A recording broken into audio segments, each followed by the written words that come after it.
Tumagos ba sa bota? Ipapakita ko lang sa inyo kung gaano kahalaga ang pagsusuot ng bota.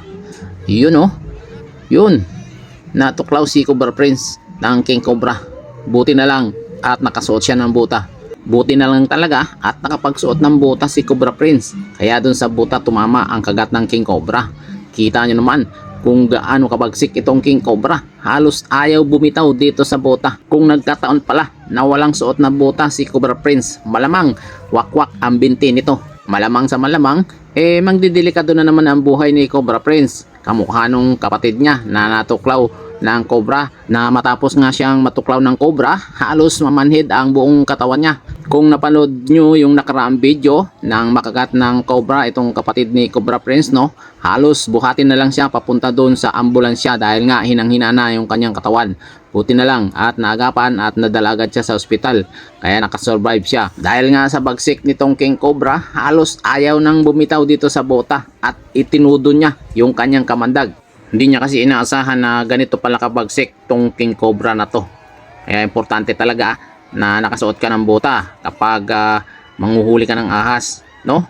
Hindi lang sa panghuli ng ahas ginagamit ang bota, maging sa pagpunta mo sa mga bundok, sa mga masusukal na lugar, kailangan mong magsuot ng bota bilang proteksyon na rin sa mga tuklaw ng cobra, lalo pat mga makamandag na ahas. Nako, napakadelikado nito.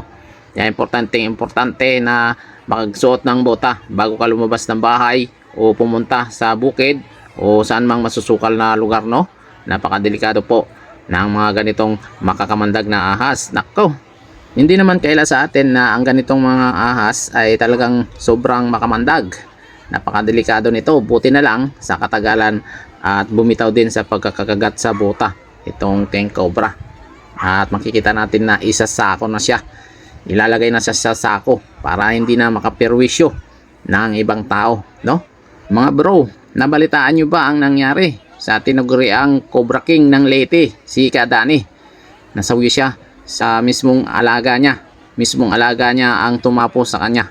Tiwala siya na hindi siya gagalawin ng kanyang alaga dahil matagal niya na nga itong alaga, pero sa huli natuklaw pa rin siya, no? Kaya paalaala lang, no?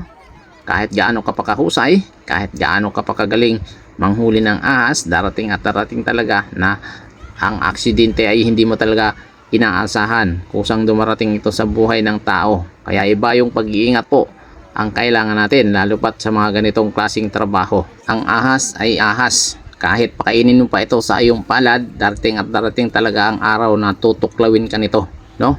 Kaya comment na lang kayo mga bro, no? Kung ano ang dapat gawin sa mga ganitong ahas. Isusurrender ba ito sa DNR o pakakawalan doon sa lugar na wala ng tao, doon sa lugar na wala ng mga nakatira na mga tao, no?